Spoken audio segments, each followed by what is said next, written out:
ಜಿಲ್ಲೆಯಲ್ಲಿ ಕಾನೂನು ಮತ್ತು ಸುವ್ಯವಸ್ಥೆ ಸಂಪೂರ್ಣವಾಗಿ ಹದಗೆಟ್ಟು ಹೋಗಿದ್ದು, ಅಕ್ರಮ ಚಟುವಟಿಕೆಗಳ ಹಿಂದೆ ಶಾಸಕ ಹಾಗೂ ಮಾಜಿ ಸಚಿವ ಎಸ್ಎಸ್ ಮಲ್ಲಿಕಾರ್ಜುನ್ ಅವರ ಹಿಂಬಾಲಕರ ಕೈವಾಡವಿದೆ ಎಂದು ಬಿಜೆಪಿ ಮಾಜಿ ಜಿಲ್ಲಾಧ್ಯಕ್ಷ ಯಶವಂತರಾವ್ ಜಾಧವ್ ಗಂಭೀರ ಆರೋಪ ಮಾಡಿದರು. ಪತ್ರಿಕಾಗೋಷ್ಠಿಯಲ್ಲಿ ಮಾತನಾಡಿದ ಅವರು, ಪ್ರಸ್ತುತ ಜಿಲ್ಲೆಯಲ್ಲಿ ಮಾಜಿ ಸಚಿವರ ಆಡಳಿತಕ್ಕಿಂತ ಅವರ ಹಿಂಬಾಲಕರ ಆಡಳಿತವೇ ಜೋರಾಗಿದೆ. ಇದರಿಂದಾಗಿ ಇಡೀ ಜಿಲ್ಲಾಡಳಿತ ಹಳಿ ತಪ್ಪಿದೆ ಎಂದು ತೀವ್ರ ಅಸಮಾಧಾನ ವ್ಯಕ್ತಪಡಿಸಿದರು. ದಾವಣಗೆರೆ ಜಿಲ್ಲಾದ್ಯಂತ ಓಸಿ ಹಾಗೂ ಮಟ್ಕಾ ಜೂಜಾಟಗಳು ರಾಜಾರೋಷವಾಗಿ ನಡೆಯುತ್ತಿವೆ. ಮಾಜಿ ಸಚಿವ ಮಲ್ಲಿಕಾರ್ಜುನ್ ಅವರ ಹಿಂಬಾಲಕರೇ ಮುಂಚೂಣಿಯಲ್ಲಿ ನಿಂತು ಇವೆಲ್ಲವನ್ನು ಮಾಡಿಸುತ್ತಿದ್ದಾರೆ ಎಂಬ ಆರೋಪಗಳು ವ್ಯಾಪಕವಾಗಿ ಕೇಳಿಬರುತ್ತಿವೆ. ಇದಕ್ಕೆ ಪುಷ್ಟಿ ನೀಡುವಂತೆ ಮೊನ್ನೆ ರಾತ್ರಿ ಇಸ್ಪಿಟ್ ಆಡಿಸುತ್ತಿದ್ದ ಕಾಂಗ್ರೆಸ್ನ ಮಾಜಿ ಕಾರ್ಪೊರೇಟರ್ ಒಬ್ಬರು ಸಿಕ್ಕಿಬಿದ್ದಿದ್ದಾರೆ. ಇದನ್ನು ಗಮನಿಸಿದರೆ ಈ ಅಕ್ರಮ ದಂಧೆಯ ಕಲೆಕ್ಷನ್ ಹಣ ಯಾರಿಗೆ ತಲುಪುತ್ತಿದೆ ಎಂಬ ಬಲವಾದ ಅನುಮಾನ ಮೂಡುತ್ತದೆ ಎಂದು ಆರೋಪಿಸಿದರು. ಕೆಲವರು ರಾಜಾರೋಷವಾಗಿ ಹಣ ಕಲೆಕ್ಷನ್ ಮಾಡುತ್ತಿದ್ದು, ಇದಕ್ಕೆ ಮಾಜಿ ಸಚಿವರ ಹೆಸರನ್ನೇ ಬಳಸಿಕೊಳ್ಳುತ್ತಿದ್ದಾರೆ. ಯಾವ್ಯಾವ ಪೊಲೀಸ್ ಠಾಣೆಯ ವ್ಯಾಪ್ತಿಯಿಂದ ಸಚಿವರ ಹೆಸರು ಹೇಳಿ ಹಣ ವಸೂಲಿ ಮಾಡಲಾಗುತ್ತಿದೆ ಎಂಬುದು ಜಿಲ್ಲೆಯ ಜನತೆಗೆ ಮುಚ್ಚಿಟ್ಟ ಸತ್ಯವೇನಲ್ಲ ಎಂದು ಅವರು ಕಿಡಿಕಾರಿದರು. ಜಿಲ್ಲೆಯಲ್ಲಿ ಕಾನೂನು ಸುವ್ಯವಸ್ಥೆಯನ್ನು ಕಾಪಾಡುವಲ್ಲಿ ಮತ್ತು ಅಕ್ರಮ ದಂಧೆಗಳಿಗೆ ಬ್ರೇಕ್ ಹಾಕುವಲ್ಲಿ ಆಡಳಿತ ಸಂಪೂರ್ಣ ವಿಫಲವಾಗಿದೆ ಎಂದು ದೂರಿದರು. ಸುದ್ದಿಗೋಷ್ಠಿಯಲ್ಲಿ ರಮೇಶ್ ನಾಯಕ್, ಗೋವಿಂದರಾಜ್, ಟೆಂಕರ್ ಮಂಜಣ್ಣ, ಗುರುಸೋಗಿ, ಜಗದೀಶ್, ಶಂಕರ್, ಶಿವನಗೌಡ ಪಾಟೀಲ್ ಇದ್ದರು. ದಾವಣಗೆರೆ ಜಿಲ್ಲೆಯಾದ್ಯಂತ ಮತ್ತು ದಾವಣಗೆರೆ ನಗರದಲ್ಲಿ ಹೆಗ್ಗಿಲ್ಲದೆ ಇವತ್ತೇನಾದರೂ ಸಹಿತ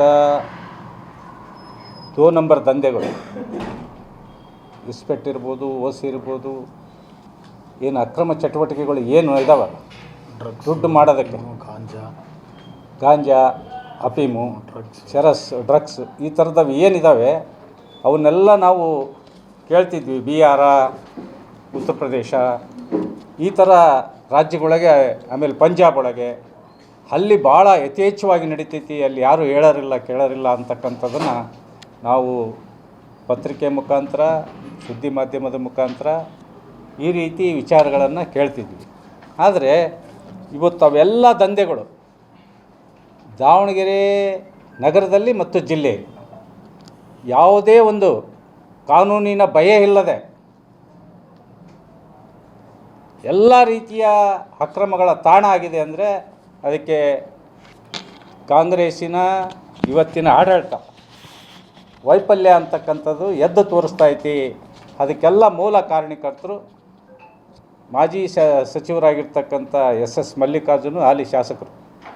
ಅವರು ಇವೆಲ್ಲ ಏನು ಅಕ್ರಮ ದಂಧೆಗಳಿದ್ದಾರೆ ನೀವು ನೋಡ್ತಾ ಬರ್ರಿ. ನಾನು ಹಿಂದೆಲ್ಲ ಅನೇಕ ಸಾರಿ ಪ್ರೆಸ್ ಮೀಟ್ ಮಾಡಿದೆ. ಅವ್ರ ಜೊತೆಗೆ ಇರ್ತಕ್ಕಂಥ ಫೋಟೋಗಳು, ವಿಡಿಯೋಗಳು, ಅವ್ರು ಮಾಡ್ತಕ್ಕಂಥ ದಂಧೆಗಳು ಅವೆಲ್ಲವೂ ಸಹಿತ ಸಾಕ್ಷಿ ಸಮೇತ ನಿಮ್ಮ ಮುಂದೆನೇ ನಾನು ಪ್ರದರ್ಶನ ಪಡಿಸಿದೆ. ನೀವು ನೋಡ್ತಾ ಬರ್ರಿ. ನೀವು ಬೇಕಾದ್ರೆ ಪೊಲೀಸ್ ಇಲಾಖೆ ಒಳಗೆ ಒಂದು ಲೀಸ್ಟನ್ನು ತೆಗೆಸ್ರಿ. ಯಾವ ಪೊಲೀಸು ಸ್ಟೇಷನ್ ವ್ಯಾಪ್ತಿ ಒಳಗೆ ಎಷ್ಟೆಷ್ಟು ಜನ ಇಸ್ಪೆಟ್ ಆಡ್ಸರಿದ್ದಾರೆ, ಎಷ್ಟೆಷ್ಟು ಜನ ಓಸಿ ಬರ್ಸಾರಿದ್ದಾರೆ, ಯಾವ್ಯಾವ ಕಳ್ಳ ದಂಧೆಗಳು, ಅಕ್ರಮ ದಂಧೆಗಳು ಇವನ್ನೆಲ್ಲ ಮಾಡೋರಿದ್ದಾರೆ. ನೀವು ಒಬ್ಬ ದಕ್ಷ ಪೊಲೀಸ್ ಅಧಿಕಾರಿನ ಹಾಕಿ ದಾವಣಗೆರೆ ಜಿಲ್ಲೆಗೆ ನೀವು ಅದನ್ನು ಇದನ್ನು ಮಾಡಿಸ್ರಿ. ಅವ್ರನ್ನ ಇಲ್ಲೇ ಹೈಸ್ಕೂಲ್ ಫೀಲ್ಡ್ನಾಗೆ ಪೆರೇಡ್ ಮಾಡಿಸ್ಬೋದು. ಅಷ್ಟು ಜನ ಇವತ್ತು ಅಕ್ರಮ ದಂಧೆ ಒಳಗೆ ತೊಡ್ಕೊಂಡಿದ್ದಾರೆ. ಇದಕ್ಕೆಲ್ಲ ಮೂಲ ಕಾರಣಕರ್ತರು ಎಸ್ ಮಲ್ಲಿಕಾರ್ಜುನ್. ಯಾಕೆಂದರೆ ಚುನಾವಣೆ ಒಳಗೆ ಅವರು ಯಾವ್ಯಾವ ಏರಿಯಾದೊಳಗಿದ್ದಾರೆ ಆ ಏರಿಯಾದೊಳಗೆ ಅಲ್ಲಿಯ ಒಂದು ರೀತಿ ತೋಳ್ಬಲ ಇರ್ಬೋದು, ಹಣದ ಬಲ ಇರ್ಬೋದು, ಇವನ್ನೆಲ್ಲವೂ ಸ್ವಲ್ಪ ದರ್ಪ ತೋರಿಸಿ ಅವರನ್ನು ಗೆಲ್ಲಿಸ್ತಕ್ಕಂಥ ಉದ್ದೇಶಕ್ಕೆ ಇವ್ರ ಮೇಲೆ ಯಾರ ಮೇಲೂ ಸಹಿತ ಕ್ರಮ ತಗೊಳ್ತಾ ಇಲ್ಲ. ಮತ್ತು ಇವರ ವಿಚಾರ ಇಟ್ಕೊಂಡು ಅನೇಕ ಜನ ಇವತ್ತು ಪೊಲೀಸ್ ಇಲಾಖೆಯಲ್ಲೇ ಮಾಮೂಲು ತಗೊಳ್ತಕ್ಕಂಥವ್ರು ಶುರುವಾಗಿದ್ದಾರೆ. ಈ ರೀತಿ ಅಕ್ರಮಗಳು ಏನಾದರೂ ಸಹಿತ ನಡೀತಾ ಇದ್ದರೆ ಅದಕ್ಕೆ ಪಿತಾಮಹ ಇವತ್ತು ಎಸ್ ಮಲ್ಲಿಕಾರ್ಜುನ್ ಅಂತಕ್ಕಂಥ ಮಾತು ಎಲ್ಲೂ ಸಹಿತ ಸಂದೇಶವಾಗಿ ಉಳಿದಿಲ್ಲ. ಎಲ್ಲ ಜಗಜ್ಜಾಹಿರಾಗಿ ಹೋಗೈತಿ, ಸಂಶಯಕ್ಕೆ ಎಡೆನೇ ಇಲ್ಲ. ಆ ರೀತಿ ಇವತ್ತು ದಾವಣಗೆರೆ ಜಿಲ್ಲೆ ಎಲ್ಲ ರೀತಿಯ ದಂಧೆಗಳಿಗೆ ತಾಣ ಆಗಿ ಹೋಗೈತಿ. ಅದರಿಂದ ನಾನು ಇವತ್ತು ಪೊಲೀಸ್ ವರಿಷ್ಠಾಧಿಕಾರಿಗಳಿಗೆ ಇವತ್ತು ಏನು ನಿನ್ನೆ ತಾನೇ ನೀವು ನೋಡಿದ್ದೀರಿ, ದಾವಣಗೆರೆ ನಗರದಲ್ಲೇ ಲಾಡ್ಜಲ್ಲಿ ರೂಮ್ ಮಾಡ್ಕೊಂಡು ಇಸ್ಪಟ್ ಆಡಿಸ್ತಕ್ಕಂಥ ಮಾಜಿ ಕಾರ್ಪೊರೇಟರ್ನ ಅರೆಸ್ಟ್ ಮಾಡಿದ್ದಾರೆ. ಈ ರೀತಿ ಇವತ್ತು ಕಾರ್ಪೊರೇಟರ್ಗಳು ಇರ್ಬೋದು, ವಾರ್ಡ್ಗಳಿಗೆ ವಾರ್ಡ್ ಅಧ್ಯಕ್ಷರುಗಳು ಇರ್ಬೋದು, ಅಥವಾ ತೋಳು ಮಾಡಿಸ್ತಕ್ಕಂಥ ವ್ಯಕ್ತಿಗಳಿರ್ಬೋದು, ಅವರೆಲ್ಲರ ಕೈಯಲ್ಲಿ ಇವತ್ತು ಸೆಕೆಂಡ್ ಲೈನ್ ದಂಧೆ ಆಗಿದೆ. ಇವತ್ತು ಯಾವ ಅಧಿಕಾರಿಗೂ ಯಾರೂ ಸಹಿತ ಗೌರವ ಕೊಡ್ತಾ ಇಲ್ಲ. ಒಬ್ಬ ಅಧಿಕಾರಿಗೂ ಸಹಿತ ಗೌರವ ಕೊಡ್ತಾ ಇಲ್ಲ. ಯಾಕೆಂದರೆ ನಮಗೆ ಮಾಜಿ ಸಚಿವರು ಹಾಲಿ ಶಾಸಕರು ಕೃಪಾ ಕಟಾಕ್ಷ ಐತಿ ಅಂತ. ಹಾಗಾಗಿ ಎಗ್ಗಿಲ್ಲದ ಈ ದಂಧೆ ನಡೀತಾ ಐತಿ. ಪೊಲೀಸ್ ಇಲಾಖೆ ಮತ್ತು ಜಿಲ್ಲಾಧಿಕಾರಿಗಳು ಅವ್ರಿಗೇನಾದರೂ ಸ್ವಲ್ಪ ಕಿಂಚಿತ್ತು ಪ್ರಾಮಾಣಿಕತೆ ಅಂತಕ್ಕಂಥದ್ದು ಇದ್ದರೆ, ನಾವು ದಕ್ಷ ಅಧಿಕಾರಿಗಳ ಅಂತ ಹೇಳಿ ಎಳ್ಸ್ಕೊಂಡು ಹೋಗ್ಬೇಕಾದ್ರೆ ಈ ಎಲ್ಲ ಅಡಗುತಾಣಗಳಿಗೆ, ಈ ಎಲ್ಲ ದಂಧೆಗಳಿಗೆ, ಇವಕ್ಕೆಲ್ಲವಕ್ಕೂ ಸಹಿತ ಕ್ರಿಮಿನಲ್ ಆ್ಯಕ್ಟಿವಿಟೀಸ್ಗೆ ಕೂಡಲೇ ಕಡಿವಾಣ ಹಾಕಬೇಕು. ಇಲ್ಲದೇ ಇದ್ದರೆ ಭಾರತೀಯ ಜನತಾ ಪಾರ್ಟಿ ದಾವಣಗೆರೆ ಜಿಲ್ಲೆ ಒಳಗೆ ಬೀದಿಗಿಳಿದು ಹೋರಾಟವನ್ನು ಮಾಡ್ತದೆ ಅಂತಕ್ಕಂಥ ಮಾತನ್ನು ಈ ಸಂದರ್ಭದಲ್ಲಿ ನಾನು ಹೇಳಲಿಕ್ಕೆ ಬಯಸ್ತಾ ಇದ್ದೀನಿ.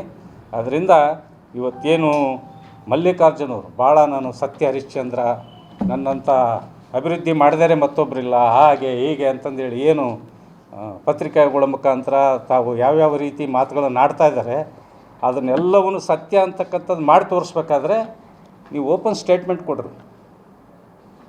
ಯಾರ್ಯಾರಿದ್ದಾರೆ ಅವರು ಕೂಡಲೇ ಬಂಧಿಸಿ ಅವರ ಎಲ್ಲ ಫೋಟೋಗಳನ್ನು ಪೇಪರ್ಗೆ ಹಾಕ್ರಿ ಅಂತ ಹೇಳಿ ನೋಡಿ. ಯಾರ್ಯಾರು ಎಲ್ಲೆಲ್ಲಿ ಇಸ್ಪೆಟ್ ಆಡಿಸ್ತಾ ಇದ್ದಾರೆ, ಹೊಲಗಳಿಗೆ ಇಸ್ಪೆಟ್ ಆಡಿಸ್ತಾ ಇದ್ದಾರೆ, ಲಾಡ್ಜ್ಗಳಿಗೆ ಇಸ್ಪೆಟ್ ಆಡಿಸ್ತಾ ಇದ್ದಾರೆ, ಮನೆಗಳಿಗೆ ಇಸ್ಪೆಟ್ ಆಡಿಸ್ತಾ ಇದ್ದಾರೆ. ಈ ರೀತಿ ಅವನ್ನೆಲ್ಲವನ್ನೂ ರೈಡ್ ಮಾಡಿ ಅದಕ್ಕೆ ಮುಖ್ಯ ಯಾರ್ಯಾರಿದ್ದಾರೆ ಅವ್ರನ್ನೆಲ್ಲವೂ ಸಹಿತ ಪಬ್ಲಿಷ್ ಮಾಡಿರಿ ಅಂತಕ್ಕಂಥ ಒತ್ತಾಯವನ್ನು ನಾವು ಮಾಡ್ತಾಯಿದ್ದೀವಿ. ಅದೇ ರೀತಿ ಪೊಲೀಸ್ ವರಿಷ್ಠಾಧಿಕಾರಿ ಇರ್ಬೋದು, DC ಅವರು ಇರ್ಬೋದು, ತಾವು ಸಹಿತ ಪ್ರಾಮಾಣಿಕತೆಯನ್ನು ಮೆರೀರಿ ಅಂತಕ್ಕಂಥ ಮಾತನ್ನು ಈ ಸಂದರ್ಭದಲ್ಲಿ ನಾನು ಹೇಳಲಿಕ್ಕೆ ಬಯಸ್ತಾ ಇದ್ದೀನಿ.